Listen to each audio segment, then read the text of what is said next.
Onkareista on yli 10 vuotta elokuvia tehnyt oululainen Acid Cinema. Acid Cinema Oulu.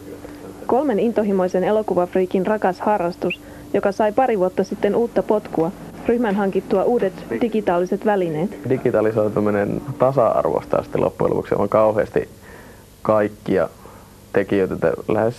Lähes kaikilla ihmisillä on sitten mahdollisuus saada kotona semmoista todella laadukasta, ainakin teknisesti todella laadukasta kuvaa aikaa. Vaikka kalusto onkin vuosien varrella parantunut huimasti, vannovat Acid Cineman miehet yhä harrastelijamaisuuden nimiin.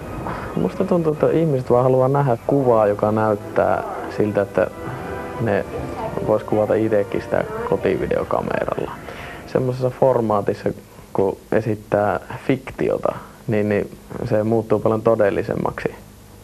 Vaikka välttämättä se tekninen efektien laatu ei olekaan päätä huimaavaa. Harrastelijaelokuvasta on yhtäkkiä tullut salonkikelpoista.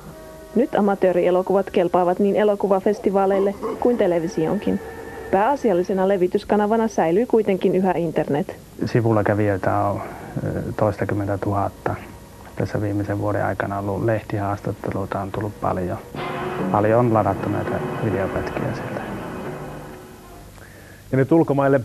Britannian pääministerin Tony Blairin mukaan maassa riehunut suu- ja sorkkatautiepidemia on saatu hallintaan.